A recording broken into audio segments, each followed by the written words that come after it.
Aber das Mandli hat kein Wort geredet.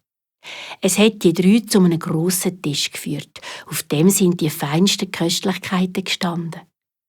Als sie genug gegessen und getrunken hatten, ist das Mandli mit ihnen in den oberen Stock und hat jedem ein Zimmer zum Schlafen gezeigt.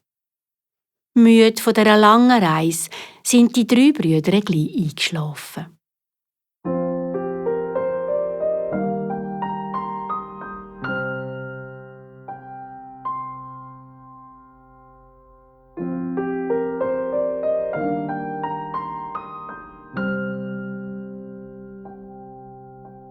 Ganz früh am Morgen ist das Mandli ins Zimmer vom Ältesten gekommen, hat ihm gewunken und hat ihm eine Steintafel gezeigt.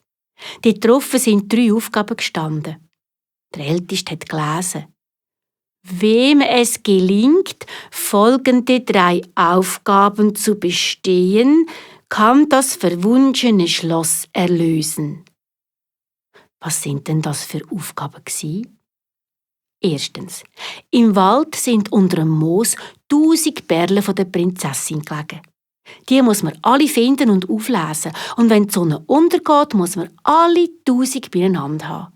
Wenn nur eine einzige fehlt, wird man in einen Stein verwandelt.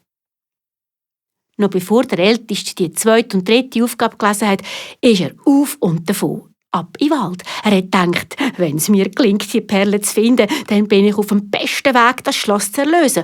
Und dann bekomme ich das sicher als Belohnung. Er hat den ganzen Tag gesucht und gesucht. Aber wo die Sonne untergegangen ist, hat er nur gerade 100 statt 1000 Perlen gefunden. Und so ist das passiert, was auf der Tafel ist gestanden. Er ist in einen Stein verwandelt worden. Nicht viel besser ist es im Zweitältesten gegangen. Er hat bei Sonnenuntergang nur gerade 200 Perlen gefunden und darum ist auch er in einen Stein verwandelt worden.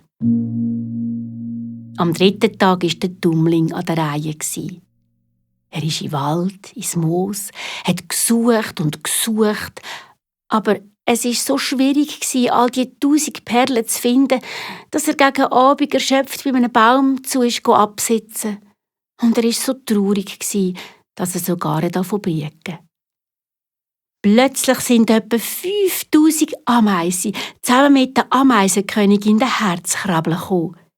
Die Ameisenkönigin hat gesagt: «Du hast uns nicht so wie deine Brüder geplagt, darum wollen wir dir helfen.» Und im Nu haben die fleissigen Ameisen alle 1000 Perlen gefunden. Keine einzige hat gefehlt.